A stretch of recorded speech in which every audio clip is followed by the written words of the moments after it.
चलती चक्की देख कर दिया कबीरा रोए, दो पाटन के बीच में साबुत बचा न कोई। पानी केरा बुदबुदा आसमान उसकी जात, एक दिन छिप जाएगा जो तारा प्रभात। अमर करूँ सतलोक पठाऊं ताते बंदी छोड़ कहाऊं।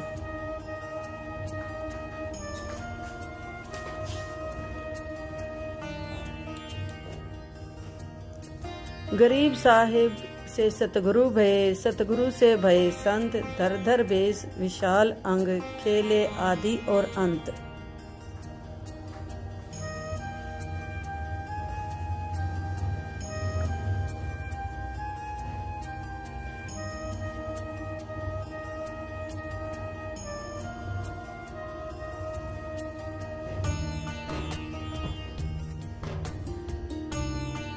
सांस सांस सुमिरन करो, सांस व्यर्थ ना जाए। न जाने कब सांस सांस में अंतिम क्षण आ जाए। सत साहिब संत रामपाल जी महाराज की जय। कबीरदास महाराज। ओरिजिनल स्वरूप में परमात्मा जिंदे वाला स्वरूप उसके अंदर समा गया। तब धर्मदास ने कहा, हे भगवान मुझे यही रख लो मेरे दाता, मुझे वापस मत भेजो। मुझे राख लो भगवान, मुझे वापस मत भेजो परमात्मा, वो तो बहुत बुरा हाल है। राख लियो महाराज हमसे बिगड़ी है मोहे, राख लियो महाराज हमसे बिगड़ी है। बिगड़ी है महाराज हमसे, बिगड़ी है महाराज हमसे बिगड़ी है। वहाँ मत भेजो भगवान, वो तो काल की नगरी है। हमें मोहे मत घालो महाराज, काल की नगरी है। मोहे राख लियो महाराज हमसे बिगड़ी है। क्या बताते हैं, वहां जाकर पता लग गया कि हम अपने पैर पे आपको आड़ा मार के गए थे। सब अन्य जो वहां रहते हैं हंस ने बताया कि तुमने गलती आपकी थी धर्मदास, तुम स्वयं स्वेच्छा से काल के जाल में फंसे थे। तो वहां पता लग गया कि भगवान हमारे से बिगड़ी है, हमारे से गलती हुई है, हमें क्षमा कर दो। तब परमेश्वर ने कहा, भाई धर्मदास ऐसे नहीं हो सकता। जिस प्रबल इच्छा से तुम हमारे पास यहाँ आए हो, इतनी ही प्रबल इच्छा तुम्हारी वहां मृत लोक में मेरे अंदर होगी, तब मैं लेकर आऊंगा। और तुम काल के जाल में फंसे उसके ऋणी होगे। उसके इस पृथ्वी रूपी विमान में, स्वर्ग रूपी विमान में तुम घूम रहे हो, उसी में आहार कर रहे हो, ये तुम्हारे ऊपर ऋण चढ़ गया है। अब जो मैं तुझे मंत्र दूंगा, दिया है, इसका जाप कर अपना ऋण उतार, और फिर मैं तेरे साथ रहूंगा। बेटा घबराइए मत, ना तेरी भक्ति करवाऊंगा, ना यू काल तुम्हें भजन करने नहीं देता। ऐसा कहकर के तीसरे दिन उसकी आत्मा को वापस छोड़ दिया। अब हम इतने बेईमान हो गए, और परमात्मा ने कहा कि मैं काशी बनारस में जुलाहे का काम करता हूँ। नीरू मेरा मुंह बोला माता पिता है, नीरू और नीमा, और वहां रहता हूँ। पर पेट नुजची को न के सचमुच यही होगी, यकीन नहीं हुआ। तो धर्मदास बांधवगढ़ से चलकर वहां पहुंचा। बनारस आए, बनारस में देखा उस झोपड़ी में परमात्मा बैठे। सतगुरुदेव की जय। बंदी छोड़ कबीर परमेश्वर जी की जय। बंदी छोड़ गरीबदास जी महाराज जी की जय। स्वामी रामदेवानंद जी गुरु महाराज जी की जय।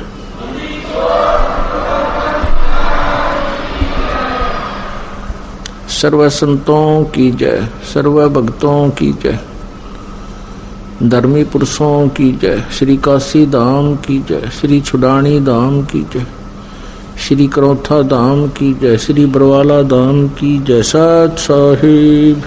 नमो नमो सतपुरुष को नमस्कार गुरु की नहीं। सुर नर मुनि जन साधवा संतो सर्वसदी नहीं। सतगुरु साहिब संत सब नौतम प्रणाम। आगे पीछे मत हुए तिनको जा कुर्बान। निराकार निर्विषम काल जाल वै बंधन। निर्लेपम निज निर्गुणम अकल अनूप बेसुन्न दुनम। सोहम सुरति समापतम सकल समाना निर्दल।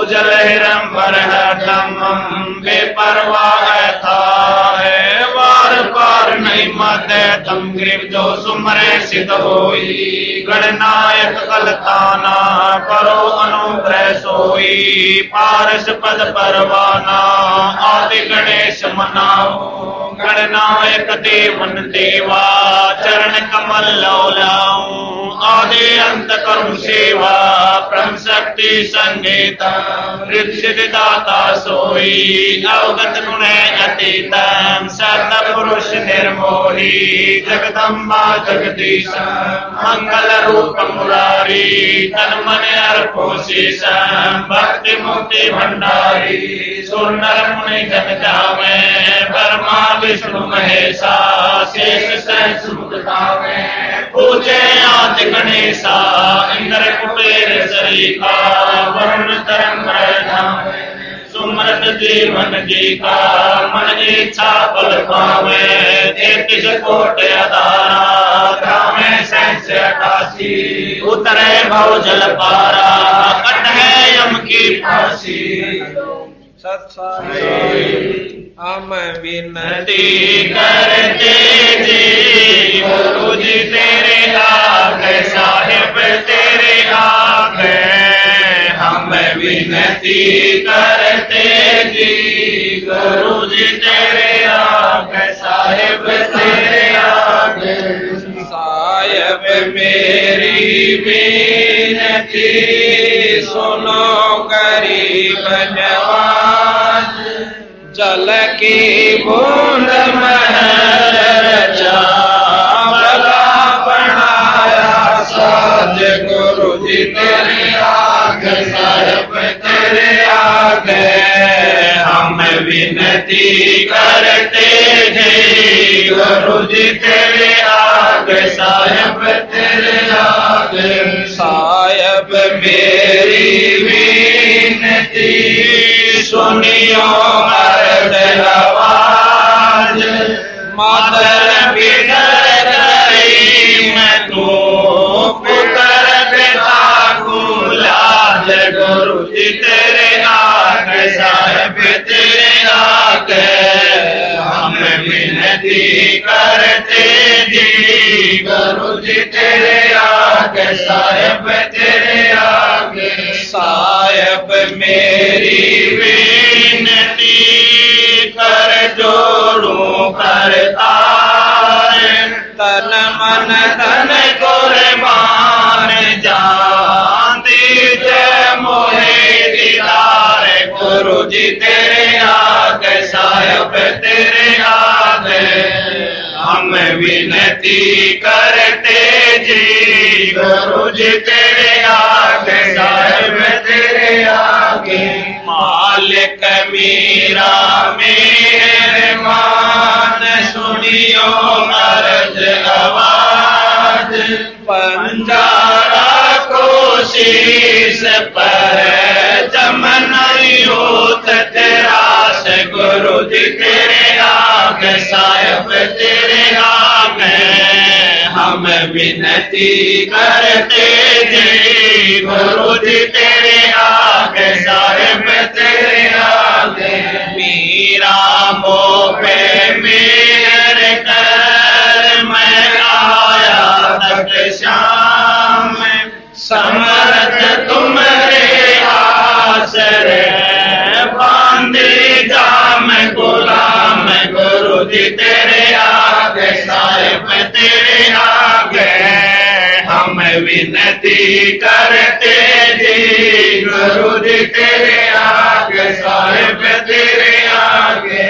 मैं समर्थ के आसरे तम कदम करता गफलत मेरी दूर करो खड़ा रहूं दरबार गुरु जी तेरे आगे साहिब तेरे आगे हम विनती करते जी गुरु जी तेरे आगे साहिब तेरे आगे अविनाशी के आश्रय अजरावर की शाम अर्थ धर्म काम मोक्ष हो समर्थ राजा राम गुरु जी तेरे आगे साहेब तेरे आगे हम विनती करते जी गुरु जी तेरे आगे साहेब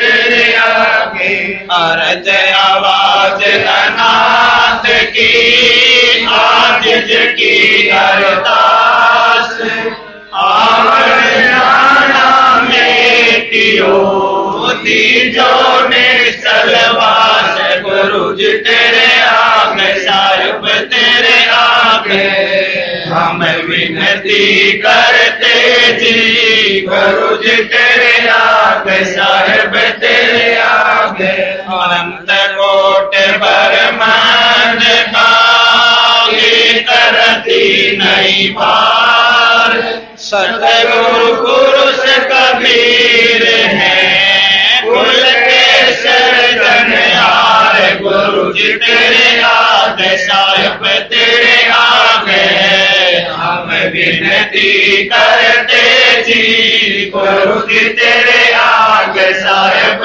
तेरे आगे जोगन योगन के पाप सब युगन युगन के मैल जानते है जगदीश तू जोर किए बद फैल गुरु जी तेरे आगे साहिब तेरे आगे हम विनती करते जी गुरु जी तेरे आगे साहिब तेरे आगे अलल पंख अनुराग है सुन मंडल रहती दास गरीब उतारिया सतगुरु मिले कबीर गुरु जी तेरे आगे साहिब तेरे आगे हम विनती करते जी गुरु जी तेरे आगे साहिब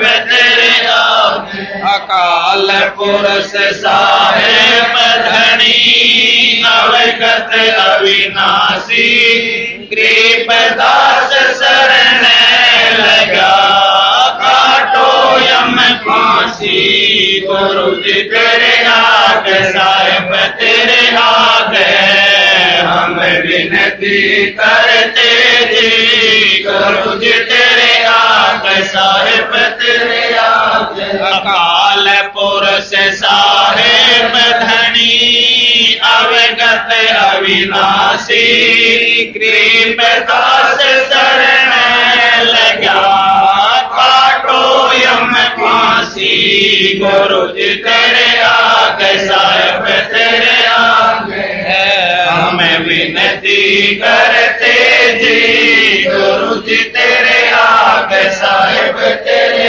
आगे सत साहिब मारे पूया पाठ प्रकाश बधाई मैं बांटूंगी मारे पूया पाठ प्रकाश बधाई मैं बांटूंगी मारे आए साहिब कबीर बधाई मैं बांटूंगी मारे आए साहिब कबीर बधाई मैं बांटूंगी मारे आए गरीबदास बधाई मैं बांटूंगी मारे आए गरीबदास बधाई मैं बांटूंगी मारे होया पाठ प्रकाश बधाई मैं बांटूंगी अमर लोक से चल कर आए अमर लोक से चल कर आए भव बंधन से जीव छुड़ाए भव बंधन से जीव छुड़ाए दे मंत्र सतलोक पठाए दे मंत्र सतलोक पठाए देते निश्चल वास बधाई मैं बांटूंगी मारे होया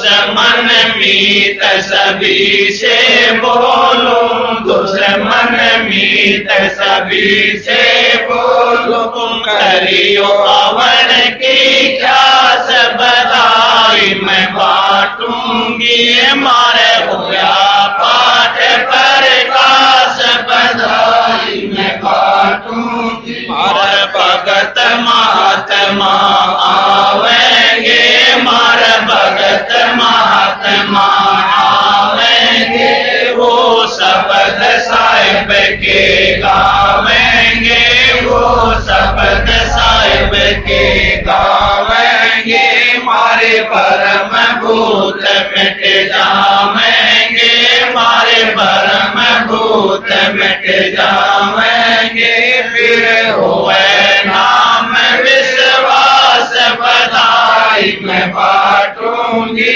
मारे होया पाठ प्रकाश बधाई मैं बांटूंगी। नगर निवासी सब ही आना, नगर निवासी सब ही आना, आपस के मतभेद भुलाना, आपस के मतभेद भुलाना, कोई दिन में सबको चला जाना, कोई दिन में सबको चला जाना, या झूठी जग की आस बधाई मैं बांटूंगी, मारे होया पाठ प्रकाश बधाई मैं बांटूंगी। दुख बेटे और सुख का दाता, दुख बेटे और सुख का दाता, पूर्ण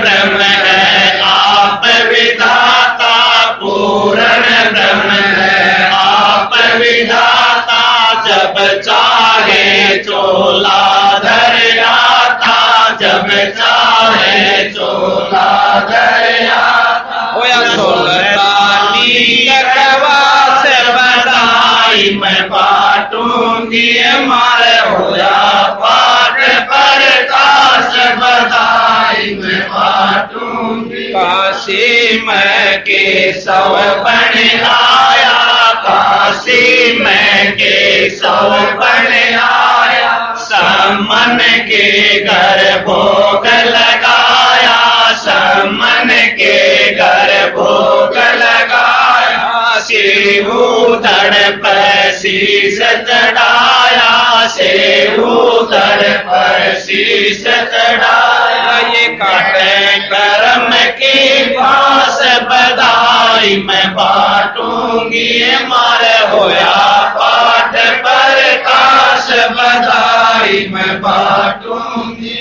जिस घर में ये होता पाठ जी, जिस घर में ये होता पाठ जी, उन भगतों के हो जा ठाठ जी, उन भगतों के हो जा ठाठ जी, भगत बेहूने बार बाट जी, भगत बेहूने बार बाट, जिनको लगी न भजन की प्यास बधाई मैं बांटूंगी, मारे होया पाठ प्रकाश बधाई मैं बांटूंगी। गुरु राम देवानंद गुण गाता है, गुरु राम देवानंद गुण गाता है, गुरु राम पाल को समझाता है, गुरु राम पाल को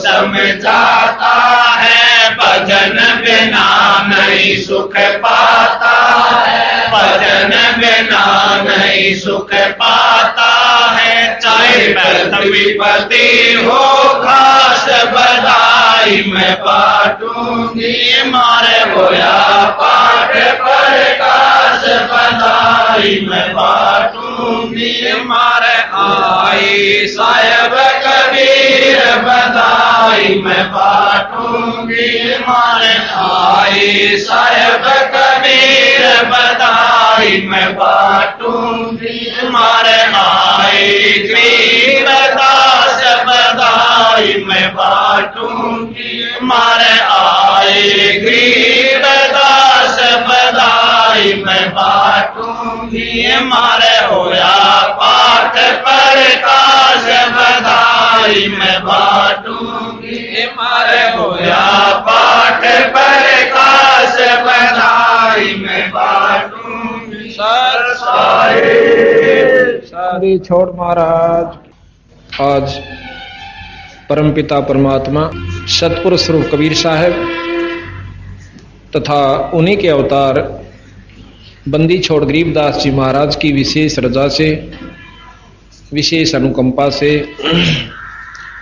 आज ये गरीबदास जी महाराज की अमृतमयी वाणी का खुलासे का जो कार्य है प्रारंभ हो रहा है। प्रथम तो हम आपको ये जानकारी देना चाहेंगे कि बंदी छोड़ गरीबदास जी महाराज कौन थे, इनकी क्या उद्देश्य था इनका, और इन्होंने क्या रचना की जो कि ग्रंथ साहिब के रूप में लिपिबद्ध किया गया। बंदी छोड़ गरीबदास जी महाराज गांव छुडानी के अंदर, जिला रोहतक, तहसील बहादुरगढ़ में दुल्हेड़ा गांव के पास एक छोटा सा गांव है। उस छुडानी गांव के अंदर सन 1717 में पूर्णमासी के दिन, बैसाख उतरते की पूर्णमासी के दिन बंदी छोड़ गरीबदास जी महाराज का अवतरण हुआ, जन्म हुआ। इनकी पूज्य पिताजी का नाम श्री बलराम जी जाखड़ जाट परिवार के अंदर हुआ। वैसे तो संत जाति को नहीं मानते, परंतु जो समाज ने या फीत लगा रखी है युगों युगों से, थोड़ा सा वर्णन करना पड़ता है। इनकी पूज्य माता जी का नाम श्रीमती रानी देवी था।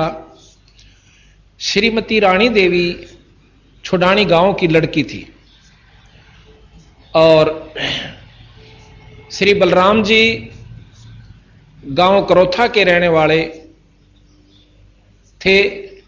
किसी कारणवश इन्होंने गांव को त्याग कर अपनी ससुराल की जमीन को संभाला, क्योंकि रानी माता का जो कोई संतान नहीं थी उनके पिताजी का, तो वहां घर जमाई के रूप में गरीबदास जी महाराज के पूज्य पिताजी श्री बलराम जी रहे।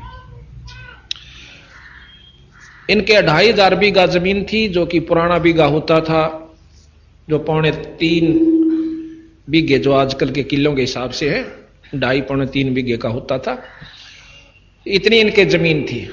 ये सब वर्णन इसलिए दिया जा रहा है कि कोई यूं ना समझे कि सतगुरु महाराज ने कोई वैसे ही अपनी रोटी रोजी के लिए ये वाणियां कथ दी होंगी।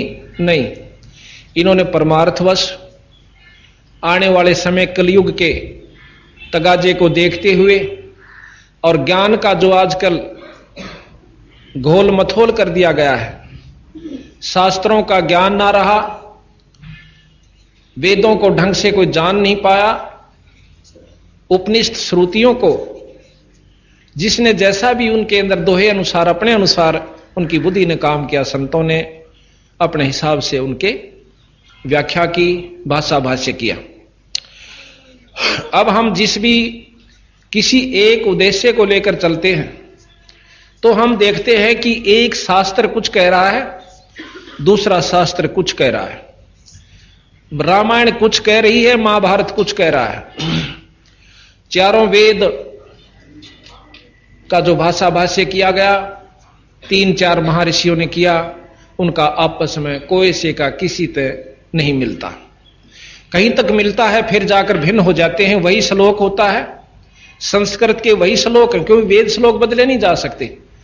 अपनी ज्ञान अनुसार, अपनी बुद्धि के जो विचार अनुसार हम उसका कुछ भी भाष्य कर सकते हैं।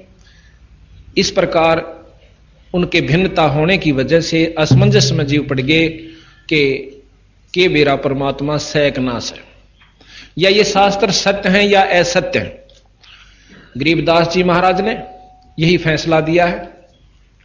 चारों वेदों को, 6 शास्त्र, 18 पुराण, 11 उपनिषद, महाभारत, गीता जी, और जो मुसलमान धर्म जहां से शुरू हुआ वो कौन महापुरुष था, कौन से लोक आया था, और किस शक्ति का वो अवतार था, और उस मोहम्मद जी ने क्या चलाया था, और आखिर में आने वाले समय में उस मोहम्मद जी के ज्ञान को भी लोगों ने अपने हिसाब से सेट करके उस वस्तु को गलत ढंग से प्रसारित कर दिया, जिसकी वजह से ये समाज आज इस स्टेज पर खड़ा हो गया, स्थिति पर खड़ा हो गया कि नास्तिक होने को जा रहा है।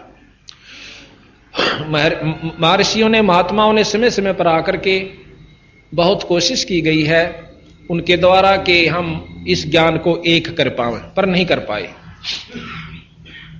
बंदी छोड़ कबीर साहब ने तथा उन्हीं के अवतार बंदी छोड़ गरीबदास जी महाराज ने उस सारे ज्ञान को एक किया और यह बताया कि चारों वेद हमें क्या बताते हैं, और उन चारों वेद के जान लेने से, चारों वेद का ज्ञान हो जाने से हमें क्या उससे उपलब्धि होगी।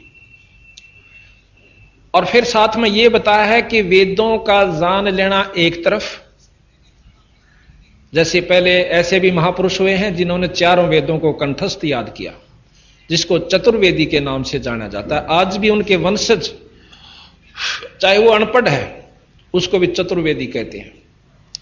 उनके कोई पूर्वज हुए हैं जिन्होंने चारों वेदों को कंठस्थ याद किया। अब कंठस्थ याद कर लेना शास्त्र को कोई बड़ी बात नहीं और कोई खास उपलब्धि नहीं, ऐसा गरीबदास जी तथा बंदी छोड़ कबीर साहब जी हमें बता रहे हैं। किसी शास्त्र को कंठस्थ याद कर लेना यह कोई खास उपलब्धि नहीं बताई, उससे हमारा आत्म कल्याण नहीं हो पाएगा, केवल जानकारी हो सकती है। दुनिया में हम ये जना सकते हैं कि संस्कृत बोल बोल के प्रभावित कर सकते हैं, पर आत्म कल्याण का उसमें रास्ता नहीं है। चारों वेद क्या बताते हैं ये हम आपको समय आने पर, जैसा क्योंकि 7 दिन चलेगा, ये धीरे धीरे खोल खोल कर समझाएंगे बड़े अच्छी तरह। तो साथ में यह भी बताया कि भगवान कृष्ण जी ने श्री गीता जी में हमें क्या ज्ञान दिया, और उस ज्ञान की जानकारी हो जाने से हम बुराइयों से बच सकते हैं। अब आप देखते हो कितने बच पाए हैं, क्योंकि जब तक हम सच्चे नाम का सहारा नहीं लेंगे, नाम एक ऐसी जड़ी है जो कि हमारे को जिस उद्देश्य को हम पाना चाहते हैं उस पर आरूढ़ करेगी और हमें शक्ति प्रदान करेगा। वो नाम के अंदर वो शक्ति है जो गुरु से उपदेश लिया जाता है। अब यही है कि महाराज कबीर साहब ने कहा और गरीबदास जी भी प्रमाण देते हैं, ओंकार है वेद को मूला। ओंकार, ओम, ओम नाम जो है चारों वेदों की जड़ है। मूला कहते हैं मूल को, चारों वेदों की जड़ है। और महाराज कहें इस ओंकार में सब जग भूला। ओंकार जो है ये वेद की जड़ है। चारों वेद पढ़ लो, एक ओम नाम जाप कर लो, वो भी किसी गुरु से लेकर। वैसे अपने मनमुखी नाम जाप करने से कोई लाभ नहीं होता, ऐसा भी संतों ने प्रमाण दिया। फिर साथ में यही बताया कि गीता जी के ज्ञान को हम याद कर लेते हैं, सारा घोट लिया, सब कुछ याद हो गया, फलाने अध्याय में ये लिखा है, उस अध्याय में ये लिखा है, तो उससे भी आत्म कल्याण नहीं होगा। हाँ ठीक है, आत्म कल्याण के लिए हमने गुरु से उपदेश लेना होगा, और गुरु उपदेश जो भी जिस इष्ट का नुमाइंदा होगा वही तक का लाभ हमें दे पाएगा। यह भी साथ में बंदी छोड़ना हमें बताया। अब साथ में सतगुरु महाराज ने यह ज्ञान दिया कि जो मुसलमान भाई हैं वो मोहम्मद जी को परमात्मा अल्लाह का, खुदा का अवतार मानते हैं। और मोहम्मद जी कहां से आए थे? ये शंकर जी के गण थे और शंकर लोक से आए थे। क्योंकि जो भी गण किसी भी इष्ट, किसी भी जैसे महापुरुष की जैसे इष्ट की नगरी से आता है, लोक से आता है, जिस प्रकार विष्णु जी के अवतार राम और कृष्ण जी आए, शंकर जी के अवतार गोरखनाथ जी और भी बहुत से लिखे हुए हैं, रुद्र वगैरह, और साथ में मोहम्मद जी भी। मोहम्मद जी ने अपना अलग से ज्ञान चला दिया। उन्होंने भी इतना भ्रष्ट नहीं किया था समाज को, ना मांस खाने की कहीं किसी भी कुरान के अंदर कहीं भी नहीं लिख रखा कि मांस भक्षण किया करो। आने वाले समय में समय के अनुसार महाराज कबीर साहब कहते हैं कि अपनी जाड़ के स्वाद के कारण हमारे जैसे स्वार्थी जीवों ने इसको समाज को पथभ्रष्ट कर दिया। अब हम आपको ले चलेंगे कि कबीर गरीबदास जी महाराज सन 1717 में वैशाख उतरते की पूर्णमासी को विक्रमी संवत 1774 में श्री छुड़ानी धाम में प्रकट हुए। जब गरीबदास जी महाराज 10 वर्ष के हुए, खेतों में गौ चराने जाया करते थे, क्योंकि 150-200 गायें रखा करते थे इनके पिताजी। बहुत लंबे चरागा थे, 2500 बीघा बहुत होता है। तो एक दिन ये गौ चराने के लिए गए हुए थे। दिन का समय था। बंदी छोड़ कबीर साहब अपने सतलोक से आए। अब धीरे धीरे आपको ज्ञान होगा कि सतलोक क्या है, वो कौन सा लोक है जो सत्य है।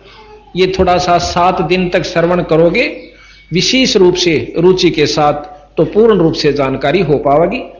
सतलोक से आए और वहां एक संत का रूप बनाकर, जैसे कि आप देखते हो, धोती और कुर्ते में, सिर पर लंबा टोप, और आकर के महाराज कबीर साहब गरीबदास जी तक कहने लगे, भाई पालियो, क्यों 2-4 पाली और साथ में थे, कि भाई पाली मैंने दूध पियाओ। अब गरीबदास जी 10-1 साल के बच्चे थे, कहने लगे महाराज जी दूध पियो, अभी निकाल देता हूं गऊ का। तो कबीर साहब ने बोले, ना भाई, दूध पीऊंगा बिना ब्याई हुई गां का, गऊ भी ना हो बछड़ी हो, यानी नए दूध ना हो रही हो और दूध छोड़ रखा हो, पिंदी भी नहीं हो दूध, उस बछड़ी का मैं दूध पीऊंगा। अब जो और पाड़ी थे बड़े बड़े, वो ने बोले कि महात्मा जी आपने फिर दूध पीने की रुचि को ना, आप तो मजाक करो सो, बिना ब्याई कदे दूध दिया करे। सतगुरु महाराज कहने लगे कि हाँ बिना ब्याई भी दिया करे। गरीबदास जी महाराज कहने लगे कि स्वामी जी आप जिस बछड़ी का हाथ ला दोगे उससे का दूध काट दूंगा। कबीर साहब ने एक बछिया का हाथ ला दिया जो 1.5 साल की थी, नए दूध ना हुई थी। हाथ लानते ही उनके थना में ते अपने आप दूध रिसना शुरू हो गया। अब कई भाई तो इस बात को कतई गलत मानते हैं कि ऐसा नहीं हो सकता कि अपने आप दूध और बिना ब्याई। ये तो 250 साल पहले की बात है, बिल्कुल सत्य है।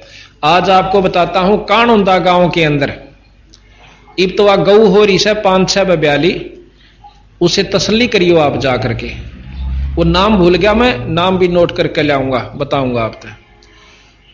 वो नाम ले रखा उस औरत ने हमारा, बुढ़िया। वानो बोली जी साबित गांव गवा इस बात का, या बाछड़ी जो है 1.5 साल की थी और अपने आप में इसने प्यान गई दूध, तो इसके थना में तो दूध निकलना शुरू हो गया जोड़ के ऊपर। मन ने सोची मैं इसका कोई राध रूद बन गई होगी। मैं घर ने ले आई, डॉक्टर को दिखाया, डॉक्टर ने बोला कोई राध नहीं, ये तो वैसे हो जाता है।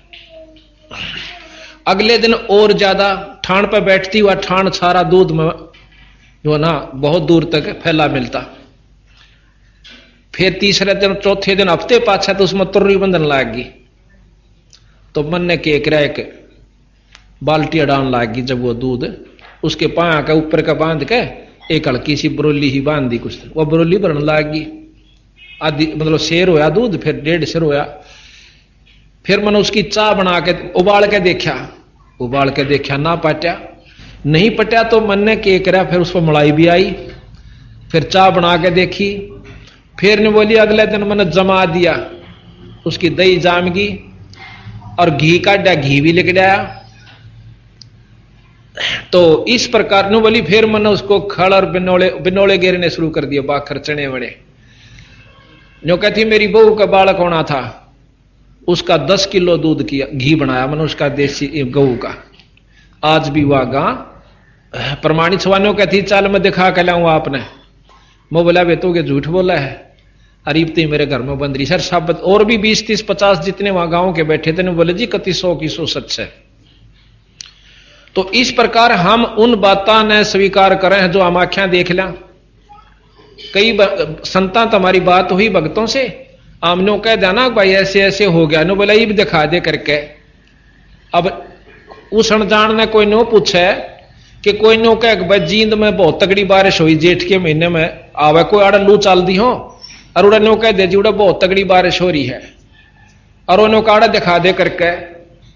ये भी उसका के इलाज, सब समय आने पर सारे कामों से वहां बारिश हुई है, वो झूठ बोलने का उसने के शौक से भाई। लेकिन वो नौका में जब मानो जब रोहतक में बरसे, रोहतक भी बरसेगा समय आओगा जब, और जेठ में बेला जींद में बारिश है। अब कई भाई नौके हैं कि ऐसा नहीं हो सकता ऐसे समय में, और संत नौके हैं कि वो जब हो सकता है। तो इसी प्रकार हमने इतना ही ज्ञान है कि हम देख ले आंखें तो सच है, और पहले के में बात हुए हम नहीं मानते, शास्त्रों को भी झूठा कर देते हैं। गरीबदास महाराज जी ने शास्त्र झूठे नहीं करे, इन्होंने शास्त्रों को ज्यों का त्यों रखा, पर उन शास्त्रों की पहुंच बताई कि यहां तक इसकी म्याद है इसकी। तो सतगुरु महाराज ने हमें यह ज्ञान दिया कि जैसे रामायण महाभारत ये हमें क्या ज्ञान देती है। रामायण जो है विष्णु अवतार श्री रामचंद्र जियों का जीवन चरित्र है। जीवन लीला कहो, जीवन चरित्र कहो, उसके बारे में हमें जानकारी दी गई कि भगवान राम ने कब जन्म लिया, वो कै भाई थे, उनके पिताजी का क्या शुभ नाम था, उनकी कै मौसी थी, माताएं थी, हैं? उसके बाद उनको वनवास हुआ, सीता जी का हरण हुआ, रावण का मरण हुआ, फिर वापस सीता जी अपने अयोध्या को लौट आई, और उसके उपरांत भी सीता जी घर नहीं रह पाई। उसके बाद बेचारी के भाग्य में फिर भी सुख नहीं लिखा, और वो फिर भी वन में जाकर के 2 पुत्रों को जन्म दिया, लव और कुश को। फिर प्रमाण दिया कि जब लव कुश जवान हुए, रामचंद्र जी ने अश्वमेघ यज्ञ करी, तो उसमें रामचंद्र जी के और लक्ष्मण के छक्के उन 2 लड़कियां ने लव और कुश ने छुटा दिए। अर्थात उस 3 लोक के भगवान ने उन बच्चा का आगे हाथ खड़े करने पड़े किसी भी कारणवश। तो भाव ये से सतगुरु गरीबदास जी महाराज का कहने का और इस ग्रंथ साहब की रचना का उद्देश्य यही था कि यथार्थ ज्ञान महाभारत से निकाला और उसका वर्णन किया, वर्णन के बाद उसका सार दिया, भावार्थ दिया और फिर सार दिया। तो इस प्रकार फिर यह बताया कि इसके बार बार पाठ्यक्रम से भाई महाभारत का बार बार पाठ कर लें या रामायण को बार बार पढ़ते रहे तो क्या हासिल होगा। हम जानकारी प्राप्त कर सकते हैं, आत्म कल्याण नहीं। हमें ज्ञान हो जाएगा, कंठस्थ हो जाएगी 2, 4, 10 रुपए पढ़ने पाछे, पर आत्म कल्याण नहीं। हम पशु और गधे बनते नहीं बच सकते गीता और महाभारत को बार बार पाठ्यक्रम पढ़ने से। हाँ, उनसे ये लाभ बताया कि को पुण्यात्मा अपने अंतःकरण में इस बात को जमा सकती है कि रावण कैसे दुष्कर्म नहीं करने चाहिए। भाई, किसी की पत्नी को नहीं हड़ना चाहिए, उसके हड़ने का, उसको उठा ले जाने का, दुष्कर्म यानी अपने हिसाब से कोई ऐसा बुरा कर्म करने का उसका यूं फल होगा कि परिवार तो ही नष्ट होगे। इस दुख से, इस पाप कर्म से हम बच सकते हैं, लेकिन पशु बनते नहीं बच सकते। जितने भी शास्त्र है हमारे पास, वेद भी रखे हैं जिसमें महर्षि दानव जी का भाषा भाष्य है। उन्होंने 1.5 वेद का जो है भाषा भाष्य किया था, आधा सामवेद और 1 यजुर्वेद। तो उस वेद में क्या लिखा हुआ है कि उस परमात्मा ने हमें आज्ञा दी गई है कि तुम ऐसे रहा करो भाई, शुभ काम किया करो, यज्ञ हवन किया करो, परमात्मा का नाम लिया करो, ईश्वर को याद किया करो, बुरे कर्म मत किया करो, राजा जो ऐसे काम नहीं करता वो राजा नहीं कहलाता। ये ज्ञान दिया है। इस ज्ञान से हम अपने अंतःकरण को और इसके ऊपर अनुसरण करने से दुखों से बच सकते हैं, बुराइयों से बच सकते हैं, लेकिन जन्म मरण के चक्कर में हम नहीं बच सकते। केवल यज्ञ और हवन तथा इसके वेद के पाठ बार बार कर लेने से, ऐसा गरीबदास जी ने बताया। साथ में यह भी बताया कि एक नाम दिया जाता है, जैसे ओम जाप इस 3 लोक की विशेष शक्ति है इसके अंदर, और पूरी उपलब्धि ओम नाम के जाप में हो जाती है। आप देखते हो शंकर भगवान का भी जाप जब करते हैं ओम नमः शिवाय, कृष्ण भगवान का नाम जाप करते हैं ओम भागवते वासुदेवाय नमः। जितने भी कोई भी आप उठाकर देख लो, जो भी मंत्र अगर कामयाब हुआ तो ओम नाम से हुआ है। तो गरीबदास जी महाराज भी कहते हैं ओंकार है वेद को मूला, इस वेद की जड़ है, पर भाई इस ओंकार में सब जग भूला। ओम जाप के, ओम नाम के जाप तक हमें के प्राप्ति होगी, ये गरीबदास जी महाराज बताते हैं। लेकिन उस ओम नाम की उपलब्धि किन किन संतों ने की, ओम नाम के जाप से किन ऋषियों ने क्या क्या वस्तु प्राप्त की, भाई सिद्धियां प्राप्त की, अपने शरीर को साध लिया, इतनी तक सिद्धियां कर ली थी कि आकाश में उड़ जाया करते थे ओम नाम के जाप तक। और फिर उन ऋषियों का भी पूर्ण मुक्ति नहीं हुई, ये बंदी छोड़ गरीबदास जी ने बताया, प्रमाण दिया कि उन संतों ने क्या प्राप्ति की, जिसको ये चौथी मुक्ति कही जाती है। उस चौथी मुक्ति के अंदर जीव किस परिस्थिति में होता है वो भी सारा इसमें वर्णन किया। समय आने पर आपको धीरे धीरे सारा बताएंगे। अब रामायण का ज्ञान हो गया, हम उनसे बच गए। जैसे गीता जी के पाठ करने से हमें यह ज्ञान होगा कि वह बुराई नहीं करनी चाहिए, जीव अमर है। इसमें लिखा ना परमात्मा, प्रकृति और जीव अनादि है, ऐसा हमारे शास्त्र ज्ञान देते हैं। अब जीव पहले एक परमात्मा था, परमात्मा से फिर हम आत्म रूप में थे, आत्म रूप से हम जीव बने। जीव बने अपनी इच्छाओं के कारण, और जब इच्छाओं का नष्ट हो जाएगा, हमारी वासनाएं समाप्त हो जाएंगी, हम फिर पीव बन सकते हैं। ऐसा प्रमाण गरीबदास जी ने दिया और भी शास्त्र बताते हैं। अगर हमने जीव ही रहना है, कई भाई लोग ऐसे संत आत्माएं, संत जी के जीव अनादि है, ये पीव नहीं बन सकता, तो फिर साधना की आवश्यकता ही नहीं कर। जब हमने जीव ही रहना है, अनादि रहना है, तो कुत्ते भी बनना होगा और सूअर भी बनना होगा, गधे और गधी भी बनना होगा। ये 3 लोक की व्यवस्था तथा जीव की प्रक्रिया के अंदर आता है। गरीबदास जी महाराज कहते हैं फिर साधना की कोई आवश्यकता नहीं। जब आपने जीव ही बना रहना है सारी फोरियावर सदा के लिए, तो फिर साधन क्यों करो भाई। उस साधना से क्या होगा, तो फिर साधन क्यों करो भाई, उस साधना से क्या होगा। तो ये सारा साथ बताया कि हमने पीयू बनना है। धर्मदास जी को जब कबीर साहब ने पूर्ण ज्ञान दिया, तो उसमें जब उनको ज्ञान हो गया, तो जब ने कहा था मेरे हंसा भाई, तो हंस रूप था जब तू आया। इस जीव को कहा कि तू परमात्मा स्वरूप था जब सतलोक से आया था, और अपना स्वरूप भूल में भूल जाता तो जीव कहाया। अब हम कभी तो हमारा भाई बालक बीमार हो गए, कभी बच्चे ना हुए जब मुश्किल हो गए तो उनकी पालन पोषण, फिर पशु बीमार, नौकरी ना मिली, नौकरी छूट गई, हाय फलाने का क्या होगा, लड़की का लड़का ना हुआ, तो हम 24 घंटे भयभीत रहते हैं। अपना स्वरूप भूल गए कि हम परमात्मा स्वरूप भी हैं। एक हम परमात्मा के अंश हैं, पर हम अब जीव बन बैठे। जिस प्रकार कई भाइयों के हैं कि जीव ही ब्रह्म है।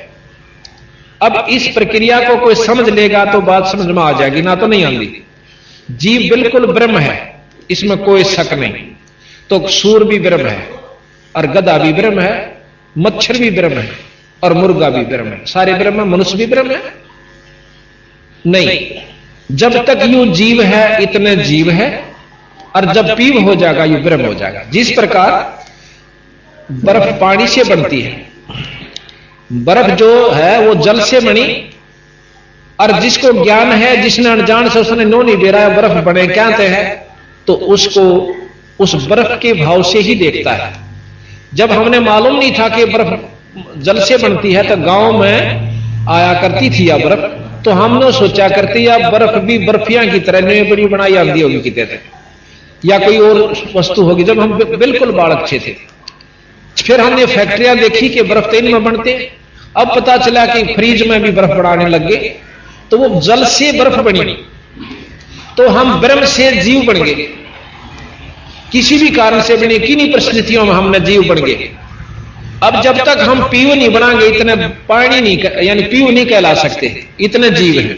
और जब तक वो बर्फ है, वो पानी नहीं कही जा सकती, पर नो भी नहीं कह सकते ये पानी नहीं है, उसको ये भी नहीं कह सकते जल नहीं है। जिसको ज्ञान है वो कहेगा कि जल तो है। तो ये जो कई भक्त आत्मा न्यू कहे कि जीव खुद ब्रह्म है, इसने कोई साधना की जरूरत नहीं। क्या की साधना करे जब ये खुद परमात्मा है। अरे भले मानुष, जब तक बर्फ है तो बर्फ के गुण से उसमें पानी का काम नहीं देगी, जल का काम बर्फ नहीं दे सकती जब तक पानी नहीं बना लेंगे। इसी प्रकार जब तक हम पीव नहीं बनेंगे, इतने जीव की ही संज्ञा में रहेंगे और हम हमारे साथ ये सब लगे रहेंगे, काम क्रोध मोह लोभ अहंकार, और इसके अंतर्गत हम लोग 84 भी भोगांगे। ये भोगनी पड़ेगी। अच्छा बंदी छोड़ कबीर साहब ने और गरीबदास जी ने बताया। साथ में गीसासन जी महाराज भी प्रमाण देते हैं, और जितने भी दादू साहब ने भी, नानक साहब ने भी यही प्रमाण दिया है कि जब तक ये जीव है इसको पीव बनाना है, और जब तक हम पीव नहीं बन जाएंगे, इतने हमारी ये जन्म मरण की प्रक्रिया खत्म नहीं हो सकती। यहां गरीबदास जी महाराज कहते हैं कि मन तो सुख के सागर बसरे, भाई और ना ऐसा जसरे। मन तो बसरे सुख के सागर, जहां शब्द सिंध रत्नागर। शब्द सिंधु, शब्द यहां परमात्मा स्वरूप है। ईश्वर का जो आखिरी शक्ति वो शब्द होती है, और जहां शब्द सिंधु यानी उस परमात्मा का सागर है, उस शब्द का भंडार है, ईश्वरीय शक्ति का जो निरोड़। जैसे एक तो घी हुआ जिसको कहते हैं मक्खन, वो भी घी कबावा है पर वो मक्खन है, फिर उसको ता दिया तो वो शुद्ध घी हो गया। इसी प्रकार जब हम यहां पर जो जीव से ये ब्रह्म है, ब्रह्म माया सहित ब्रह्म है, इस 3 लोक का मालिक की किस ब्रह्म तक जिसको ब्रह्म कहते हैं वो माया सहित ब्रह्म है, और इससे ऊपर पार ब्रह्म है जिसको शुद्ध घी कह सकते हैं, ताया हुआ। तो इसी प्रकार महाराज कहते हैं गरीबदास जी के मेरे हंसा के मन तो सुख के सागर बसरे, जहां शब्द सिंधु रत्नागर, के जहां पर परमात्मा शब्द रूप में है उस लोक में चाल भाई। वहां जाने के बाद तेरे ऊपर कोई प्रक्रिया जीव संज्ञा की नहीं रहे। ना काम सतावे, ना क्रोध सतावे, ना लोभ सतावे, और ना मोह सतावे, ना अहंकार दुखी करे। उसके बारे में बंदी छोड़ गरीबदास जी कहते हैं कि शंखों लहर मेहर की उपजे, भाई कहर ना नहीं जा कोई, दास गरीब अचल अविनाशी, भाई सुख का सागर सोई। वो सतलोक, वो पूर्ण ब्रह्म, वो सुख का सागर है। जब हम वहां पहुंच जाते हैं हमारा कोई शत्रु नहीं रहता, ना दुश्मन होता, ना मन में राग उत्पन्न होता, ना द्वेष होता। अब राग है तो द्वेष भी साथ रहेगा। तो इस प्रकार महाराज कहते कि शंखों लहर मेहर की उपजे, भाई कहर नहीं जा कोई, दास गरीब अचल अविनाशी, सुख का सागर सोई। अचल जो चंचल ना हो, सथाई स्थिर, और अविनाशी जिसका नाश ना हो। अब हमने ये देखना होगा कि परमात्मा की वैरायटी का आपको ज्ञान दिया जाएगा। परमात्मा किसे कहते हैं, आज तक तो हमने परमात्मा के बारे में ज्ञान नहीं है। जानकारी जरूर है कि एक शक्ति ऐसी है जिससे हमारे काम सरया करें और हमारे दुख दूर होते हैं, और साथ में हम उनकी अच्छी उपासना करेंगे तो कोई ऐसी स्थायी तव है जहां हम, जैसे दहू का प्रमाण मिलता है, प्रहलाद का प्रमाण मिलता है, मीराबाई का प्रमाण मिलता है कि उनको यहां से इस दलदल से निकलकर कुछ राहत स्वर्ग में प्राप्त हो रही है। वो सुखी है। अब सतगुरु महाराज कहते हैं स्वर्ग से ऊपर एक और लोक है जो संखों स्वर्गों जितना सुख है। जिस प्रकार स्वर्ग क्या चीज है, स्वर्ग नाम सुख का होता है। जो गांव में जो गरीब आदमी है, झुग्गी झोपड़ी में रहते हैं, उनसे ज्यादा सुखी जो चिप्स के मकाना में रहे से और एयर कंडीशन लगे हुए, वो उनकी नजरों में स्वर्ग में है। जो के तो कोई फर्क नहीं। लेकिन जो उस महलों में रहते हैं जिनके अंदर फ्रिज, कूलर, कार, कोठी, एयर कंडीशनर है, वो जीव वहां रहते हैं। और वो जो झोपड़ी वाले उनको स्वर्ग में समझते हैं। और उनके अंतःकरण में जो बीमारी सवा जो की तो से, किसी का छोरा मर रहा से, किसी की फैक्ट्री नहीं चल दी, किसी का बीमारी हो रही है, अंदर उनका कुरुड़ना जो लगी हुई वह अलग है, पर उन बेचारों की नजर में वो कति स्वर्ग में है। तो गरीबदास जी महाराज कहते हैं हम जो यहां पर सब उपलब्धि प्राप्त है राजा को, उस राजा से सुख 1000 गुना सुख स्वर्ग लोक में हो से है। पर उन देवताओं के अंदर जो लोग उसमें रहते हैं, जो पुण्यात्मा यहां से अपना मेहनत करके स्वर्ग प्राप्ति कर रही है, उनके अंदर राग द्वेष ज्यों का त्यों भया पड़ा से, वो सुखी नहीं है। हमारी नजर में वो स्वर्ग में कति सुखी है। हम कोशिश करते स्वर्ग में पहुंच जाएं। 3 लोक, वेद और शास्त्र, पुराण, उपनिषद, ये सिर्फ हमें स्वर्ग तक पहुंचाने की कोशिश कर रहे हैं।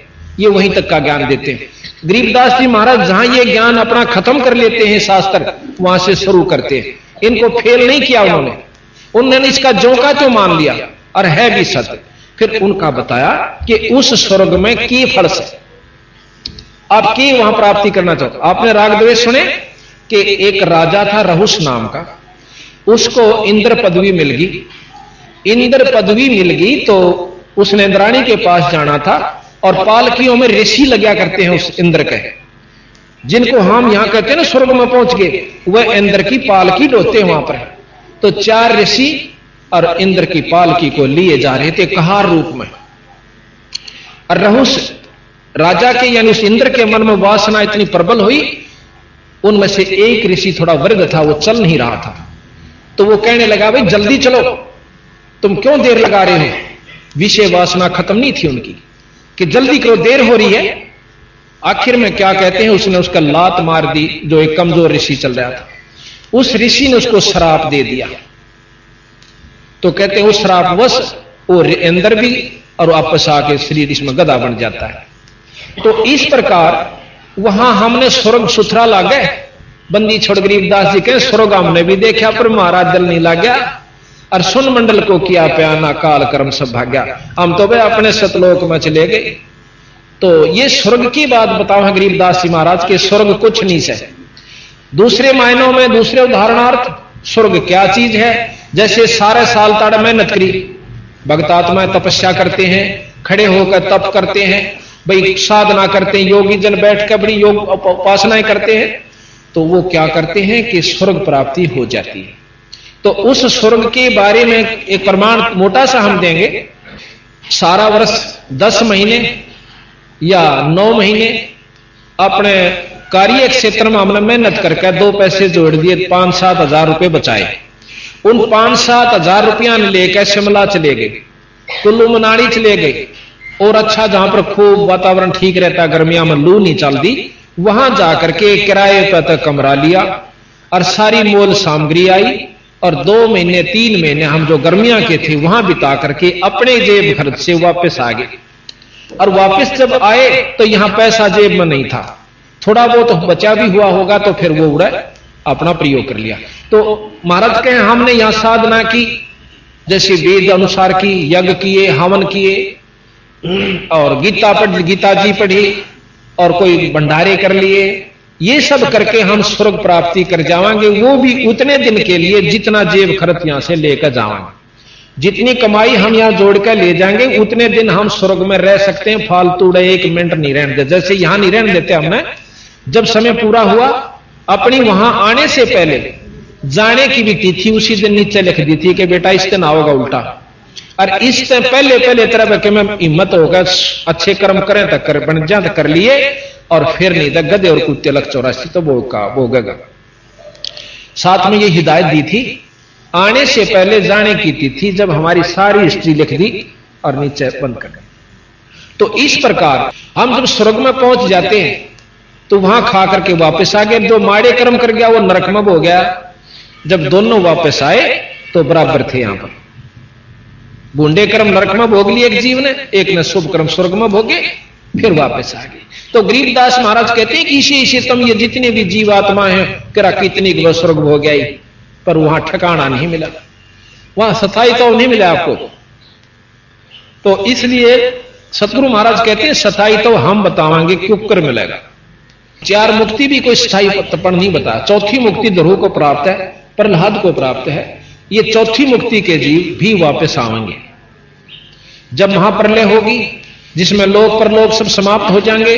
ध्रुव मंडल भी नहीं रहेगा, शिवलोक भी नहीं रहेगा, विष्णु लोक नहीं रहेगा, ब्रह्मा लोक नहीं रहेगा और माता का लोक नहीं रहेगा, कोई ब्रह्मांड नहीं रहेगा, खत्म हो जाएंगे ये। इसको महाप्रलय कहते हैं। तो एक महाप्रलय में 21 ब्रह्मांड की टोडी खिंच जाती है, यानी खत्म हो जाता है। आप प्रमाण देते हो कि पृथ्वी तत्व को जल तत्व ग्रासेगा, गरीबदास जी महाराज भी लिखते हैं और शास्त्र भी प्रमाण देते हैं। ये मेरे पास रखे हैं सारे, किसी ने ना बच्चे तो इन्हें पढ़ लियो, आकर मेरे पास पढ़ सकते हो। कोई ने सोचा कि सट्टे मारे, सट्टे नहीं हुआ कर दे। जब मैदान में और पंडाल लगाकर कोई चीज कही जाती है पूरे विश्वास के साथ कही जाती है और आत्मानुभूति के साथ की जाती है, जो हमने अनुभव किया हुआ होता है। तो अग्नि जल तत्व को, पृथ्वी तत्व को जल तत्व खत्म कर देगा, ग्रास लेगा। जल तत्व को अग्नि ग्रासेगी, अग्नि तत्व को वायु, पवन तत्व और पवन तत्व को आकाश, आकाश को ओंकार, ये ओम ग्रास लेगा अपने अंदर, जिसको ज्योत निरंजन कहते हैं, जिसको ब्रह्म कहा। और ज्योत निरंजन को पार ब्रह्म अक्षर पुरुष अपने अवगत पुरुष ग्रास लेगा। अवगत पुरुष जो है वो पार ब्रह्म है, यानी इस ब्रह्म तक को भी पार ब्रह्म अपने अंदर संभालेगा, अपने पास रख लेगा। और जितने भी ये जीव हैं इनको न्यारे न्यारे अलग अलग कोथड़ियां में गाल कर दर दिया जाएगा। जैसे ज्वार का बीज न्यारा गाल दे, चना का न्यारा गाल दिया, ग्वार का अलग रख दिया। इस प्रकार हम सब जीव वहां उस पार ब्रह्म के अक्षर पुरुष के लोक में, अवगत पुरुष के लोक में बोरियां भर कर डाल दिए जाते हैं और दोबारा फिर सृष्टि रची जाती है। तो हम फिर भगा दिए जहां से किसी किसी रूप में अपने उसी भोग को भोगने के लिए फिर शुरू हो जाते हैं। तो यहां बंदी छोड़ गरीबदास जी महाराज कहते हैं, मन तो सुख के सागर बसरे, भाई बहोर ना ऐसा जसरे। मन तो सुख के सागर बसरे, सुख के सागर, जहां शब्द संधूरत नागर। कोट जन्म तन भरमत होगे, कुछ ना हाथ लग्या रे। भाई कुकर कुत्ता, सुकर सुअर, खर गदा, ये जो नितन भोगी। कुकर सुकर खर बया बोरे, तू कौआ हंस बुगारे। कौआ भी रहा, हंस भी हुआ और बुगला भी बना। तो ये तने बहुत बार, कितनी बार ये चीज तने भोग ली भाई।